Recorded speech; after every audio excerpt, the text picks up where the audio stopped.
And we'll get started. So, thank you for joining me on part 3 of 4 in our Facebook advertising training series, part of the free weekly webinar series from morecustomersfaster.com. And so today we're going to talk about one of my favorite topics, which is going to be unpublished posts. I use those a lot. If you don't know what they are, you're going to figure that out today and get the full reveal on that inside scoop. Last week, we talked about campaign strategies and campaign structure. It was very timely too because the Facebook just released an update, and I'll cover that again a little bit today as it relates to the topics. We also talked a little bit about custom audiences, just the basic stuff last week, and then Facebook conversions. So we're going to build upon that. If you don't recall part 1 of the training, or you missed part 2, whatever the case may be, you can go to youtube.com/more-customers-faster. And I would encourage you to subscribe to the channel on YouTube.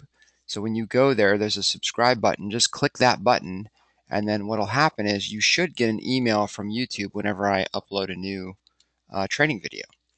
And so every Thursday we do one of these live, and then I take the recording and post that up there, typically the same day, if not the day after.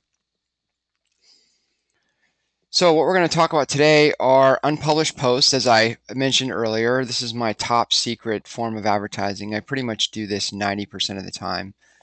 How this can get you likes and signups and leads and everything all at once. And we'll talk a little bit about advanced optimization strategies as it relates to all the previous trainings and unpublished posts and the new advertising architecture. First and foremost, to do unpublished posts, you have to have the Power Editor. It is part of the Chrome browser, so you have to have Google Chrome browser installed on your computer, and it has an upload and download option in there, which you can see, and there's something with account IDs that I'll talk about in a minute. But right here on this close-up, you'll see that it has a download to Power Editor and upload changes button.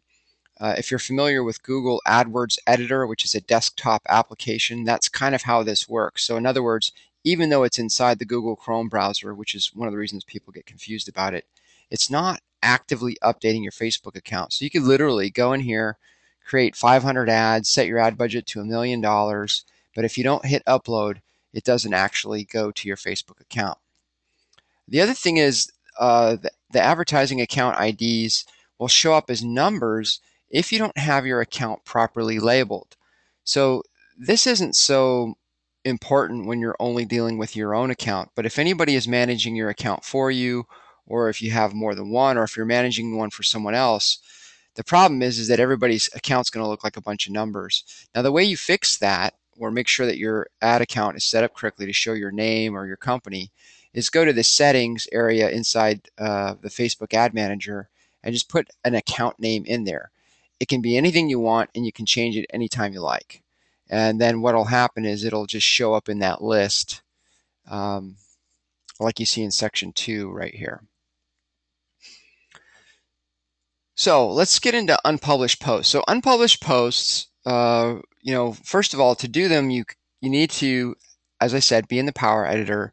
You need to set up a new campaign and a new ad set. Well, you don't have to. If you have an existing campaign, you can add this. But I recommend, if you haven't done this before, you set up a new campaign and a new ad set. And we'll talk about those structures again in a moment.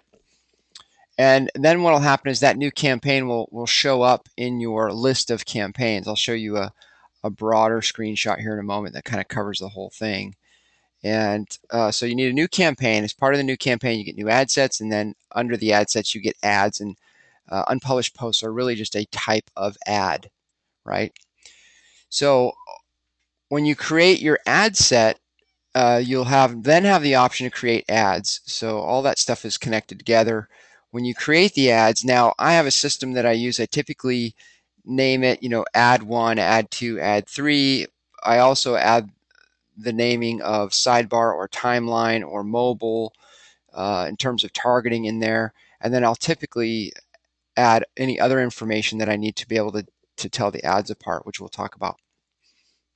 So this is what your account would probably look like. So if you had a bunch of ads set up and you're in the Power Editor, you can see that the ads section here at the top is highlighted in blue, and then down below you'll actually see the different ads that are highlighted and how you can edit them or change them. When you're actually in the account and in the ads section, if I were to zoom in there a little bit, this is what that bottom section looks like. Let me just go back real quick. So that bottom left section there, where you go creative and audience and optimizing and pricing. So when you get into the unpublished post option, you can see right there, number 3, where it says create unpublished post, is a little tiny bit of blue text. To get this done, you will need to go through each one of these steps. And step 1 is create the ad name and the objectives. So they actually have, you'll see next to step 1 there, they have old ad types and then they have new ones. The new ones are a little different than the old ones. It doesn't really matter because you're going to have the same objective, which is to just get clicks to your landing page or your website. And so whether you select the new or the old, the function is the same on the unpublished post for you. You'll probably want to track conversions if you're going after leads or sales. That's step number 4 down there. And then number 5 is the placement, which we'll talk about. And each one of these things can impact how you would structure your campaign as well, which we'll get into in a little bit. So if I click the Create New Unpublished Post button, this is what will pop up. And the one that you want to use is the default, which is at the top there. You see post type link. So you have link, photo, video, status, or offer. Link is the only one that I'm aware of that will actually create an unpublished post, so a post ad. So it looks like it's coming from your fan page in someone's timeline, but yet allow it to go to an external URL. And one of the huge benefits of these unpublished post ads versus a standard click to website style ad is these other benefits we talked about in the beginning, which are likes and shares and so on. So you kind of get the best of both worlds. You get the viral component along with the direct marketing approach of sending traffic directly to your website. So let's dig into that just a little bit. So once you're in here, basically you just need to fill out each one of these areas. Now, one of the things that kind of is inconvenient about unpublished page posts is once you fill this out and hit create post, you cannot go back and edit it. So if you make a mistake, you have a typo, whatever, you have to go and create a new one, and it's kind of a pain. So one of the things I'll often do is when I put the text in here is I will copy that into a Word doc or a text file or something and keep it available, because if you're trying to create multiples for split testing and that sort of thing, it's kind of a pain otherwise. So the URL, which goes in step 1 up there at the top, is where you're going to actually send the people that click. So when they click it, in this example, they're going to go to robertmstanley.com. The post text, this is the post text. The reason I did that is because I want you to see when we get to the final version what text goes where. Because as you can tell when you're going through this, it doesn't really give you a visual indication of where this text is going to end up. Now, whether or not you put a call to action button on your ad is up to you. I've seen articles out there on the web that say, for some campaigns, the button improves the response, and for others, it decreases the response. A lot of that is going to depend upon your target audience and the imaging that you use and their expectation, right? So if you're putting up a picture of something that doesn't look like an advertisement and you're trying to go the stealth route, I don't think you want to put the button on there. The link headline, which is the headline that goes above the actual link, and then the display link, which technically right now, I'm sure they won't keep it this way, but right now the display link can be completely different than the URL. So if you're using a separate landing page or a different website or whatever, you can have a different link showing up below the headline, and it doesn't have to match the URL that they actually get sent to. and then your description, and then the final thing, and probably the most important, is the actual image. Okay. Kurt, I see your question, and I'll take questions at the end so I can answer all those. Okay, so the last is to upgrade your or upload your image. Now, I believe we talked about this in part 1 of our training series. They have changed the image size requirements, and right now you only need one image size for all ads. It's 1200 by 627, I believe. So I clicked upload, and this is the image that I selected. This is what it looks like on the timeline. The big one is the one that shows up in the desktop news feed or the timeline. So that's the one that kind of annoys some people. Sometimes you'll get comments on your advertising like, what is this doing on my Facebook? They don't realize that they don't own Facebook, and their personal timeline is not their own. Facebook can do whatever they want with it, including putting your ads in there. The sidebar, right-hand sidebar, this shows a preview of that. Now you can tell that this image is cut off on the sides, but that's not terribly important. What I want you really to see is the headline and the link and all the stuff that we talked about, right? So I just told you that this is the link headline, this is the display link, this is the post text. See how those are different between the news feed and the right sidebar? So on the news feed, it shows a picture of my face and more customers faster. That's because my ad is an unpublished post, which always has to be associated with a fan page. And this is where you can actually get likes for your fan page at the same time you're getting clicks to your website. And there's a lot of benefit to that, because when they see the ad, it'll actually, down at the bottom there, you can see it has likes, comments, and shares. You can get all three of those things to occur along with clicks to your site, which can improve your conversions because now you're getting some form of social proof. So now below in the lower section there, after you've clicked the create unpublished post, it's going to show up in that little drop down gray box there by number 1. You even see that it says this is the post text. So the post text is how the actual unpublished post is labeled inside of the Power Editor. So the next thing you need to look at is your conversion tracking, your placement, and then whether you're going to do mobile devices or not, and which mobile devices you would advertise to. Now, my opinion is that you never want to advertise an unpublished post in a mobile device, because really you're going to get a lot of clicks that won't convert, because you got to think about the fact that if they're on a mobile device, they click your ad. If there's anything on your landing page that makes it difficult for a mobile user, they're just going to leave. And in my experience, Facebook has tons of mobile traffic, and they will send you a bunch of traffic that won't necessarily turn into leads or sales for you. So my rule of thumb on unpublished posts is that I never do mobile. My other rule of thumb is that I never do sidebar and desktop. So you'll see down there in section 3, I think it's, let's see, 1, 2, 3, 4, 5, where it says desktop right-hand column and news feed on desktop only. That's often what it will do by default. What I do is I run an unpublished post as a newsfeed only, a newsfeed desktop only, a sidebar desktop only. If I want to run mobile, then I'm not going to use an unpublished post. I'm probably going to use something like a page like, or something that's really easy on a mobile device. They just click it with their thumb and they're done.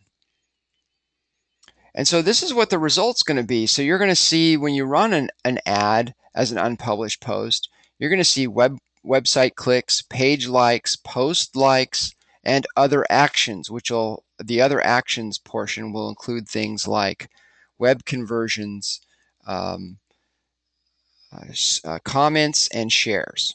Now, if you want to see exactly what happened, what are those other actions? Really, what you need to do is run a report. So you can either click the See Full Actions report that's down there at the bottom, or just click the View report that's up at the top left side of your advertising account. And when you do that, they send you to this kind of spreadsheet looking page, and honestly, you can export the data as a CSV file or an Excel file and run reports and create graphs out of this stuff if you need to. But what you'll notice that this is what I see when I go from um, this ad to the full actions report. Sorry, I'm going backwards. Then I see there's 34 clicks, the impressions, how much I spent, so $92.38, and then 3 website conversions at a cost of $30 a piece. Now, in this particular campaign, this is for an event. So we're running an event, and we're trying to get people to sign up to attend the event. And for this particular advertising campaign, we knew that in the past it was costing about $90 to $100 using direct mail to get people to sign up for this event. And with this little bit of ad testing we did, it was only costing $30 to get people to sign up for an event. So less expensive than direct mail in this case. And if you kind of follow some of the recommendations I've made in past trainings, you should be retargeting the people who go to your landing page. So you should have some sort of retargeting advertising in place so that you can chase them around and you're not wasting those clicks, those 34 unique visitors. You're not wasting them, and you're still able to advertise to them. Now, from a optimization perspective, so I mean that's really it. So you're after these clicks and likes, and ultimately you're after these conversions, right? You want to know how much it costs to get a lead. I can tell you that I've seen campaigns where we can get an email address and a name for as little as 40 cents. Probably the average I've seen for somebody to sign up on an opt-in form is between $1 and $2 per sign up. If you're just going after the lead, you're not actually going after more form fields. Now, the thing is that you can always drive down the cost of your advertising by improving upon it. So I wanted to take a moment and talk about how you can optimize. So it's typically a good idea to start out with, your target group. So maybe you are running your unpublished post to all the people who like your fan page, or maybe you're running your unpublished post to men over 50 who like the NFL or something. It doesn't really matter what the scenario is. Once it's been running for a while, you want to go in and run a report and find out who is clicking and who is converting. So not only who's sending you the most clicks, what age groups, what locations, etc., but also how much it's costing you to do that. And so you'll notice here I've highlighted conversions, but if you highlight demographic and you highlight geographic, you can also see not only who or whether it's men or women, how old they are that are spending the most money with you or signing up the most, but also where they're geographically located, which is an interesting view when you're advertising on a international basis or a national basis or even a statewide basis, because you can find that people are there's more people in one city than another signing up for your offer. Or maybe you might see something like, women in one city signing up and men in another. Those types of bits of data can really make a huge difference, because what you can do is pause your original campaign and then improve upon it. So this is what happens like if you click on the demographic report. You can see from this particular example that, and I think we covered this in the last training, that men between 25 and 34 and women between 55 and 64 are that's where most of the clicks came from. But if you were to actually drill down into this a little bit more, you'd see that essentially anyone over the age of 25 was clicking. Now, does that mean that they're converting? Not necessarily. So you need to look at who's clicking the most, but then you also need to look at where are the conversions coming from as well.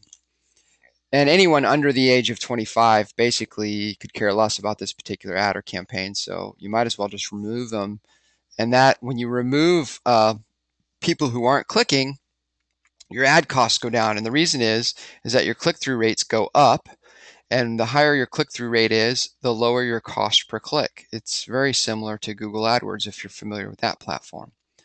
Now, once you've figured this stuff out, like maybe it's women of a certain age or men or people in Texas versus people in California, whatever the case may be, what you want to do is go back and create a whole new set of ads Let's assume that you're still doing unpublished posts, or really you could be doing anything. And when you do that, what you want to do is set your sidebar ads as one ad set and your timeline ads as another ad set. Your uh, your I'm sorry. Yeah, sorry. So your ad sets are your sidebar versus your timeline, and then also broken down by your target group. So typically what I'll do is I'll do a campaign with the target group, age, sex, version of the ad and the sidebar, and then the different ad sets based on the demographic information or location as I show here. And I'll have a visual representation that'll be easier for you to see in a moment. And then the timeline is the same deal. So if you're going to create, what you're going to do is go back and recreate new campaigns, one for timeline, one for sidebar, and you're going to put in that target group, the new demographic information that you have or new location information that you have in that campaign so that you can identify who's in there, right? So in this visual overview, let's say that we ran a campaign to all sexes and all ages, and we created two different ad sets, one for timeline and one for sidebar. We have different ads. Then we go back through and we see who responded to what. What you're going to do then is come back and create a new campaign, and you're going to have a campaign for, if you have different responses between men and women, you might have a campaign for men, a campaign for women. And each of those campaigns need to be split up by sidebar and timeline. So I do campaign as sidebar men, campaigns timeline men, campaign sidebar women, campaign timeline women. And then the ad sets you can do by age and break it down more. Now, do you have to do it that way? Definitely not. Um, but how you organize it is really up to you. But the point is that once you go back and do the research and see who's clicking, then you want to come up with a structure that's going to allow you to specifically target those people and see what is going on with it. So perhaps I've confused some of you, maybe not. We'll see. So that is what I have for now. Next week, we're actually going to go through a start to finish campaign. I've kind of gone through, the 101 of how to set up an ad and everything. What I'm going to do next week is I'm going to take you through a start to finish setup of a campaign, and I'm going to do that using my preferred method. So part of this training in the beginning, in part 1 and part 2, I showed you stuff that was informational and it was general. In part 4 of our training, which is going to happen next week, I'll actually take you through a very specific campaign following my exact methods, start to finish.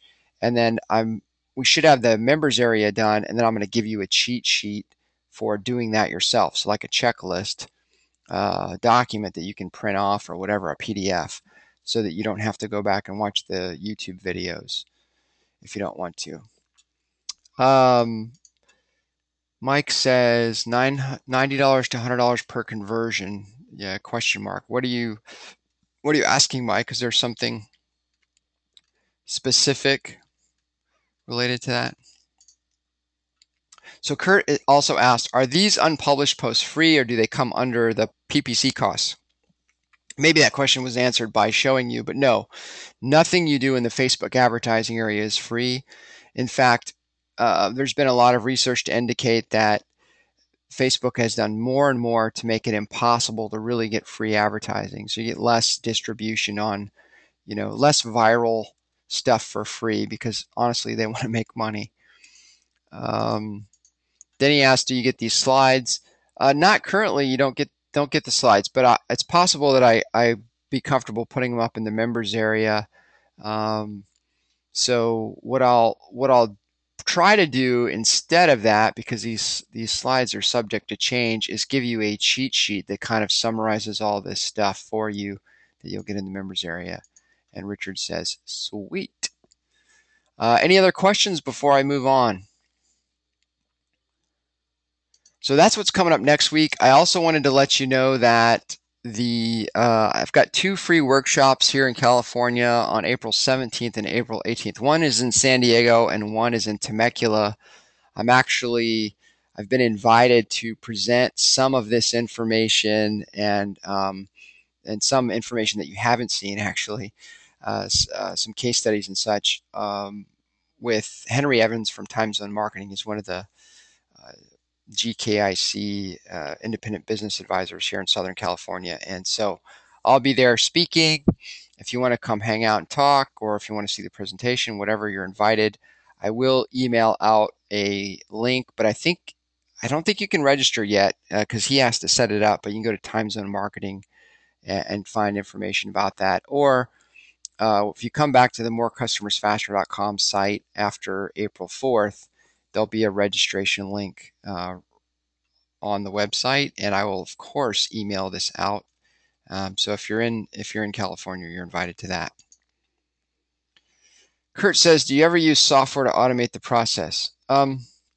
Great question. So one of the things that I have been using tools is something called Quaya, and I will be showing that next week. Quaya is spelled Qwaya. I don't know that it makes sense to get that software. It's an online software as a service thing. It's $100 a month. It doesn't necessarily make sense to get that software if you're doing the ads yourself. Most of the benefits of it are really for people that are managing multiple accounts. And so since I'm managing many client accounts and my own campaigns, it makes sense to have that tool. Now, if you are spending a ton of money on Facebook, so let's say you're spending more than $10,000 a month or $5,000 a month, I guess it would really be up to you to decide. And you want to do things like day parting and ad rotation and all kinds of tricky stuff that Facebook can't do by itself. Then you might want to look at that software as well. And I'll go through that next week and give you some samples of how I use it and why you might want to use it as we go through the process of creating a campaign start to finish.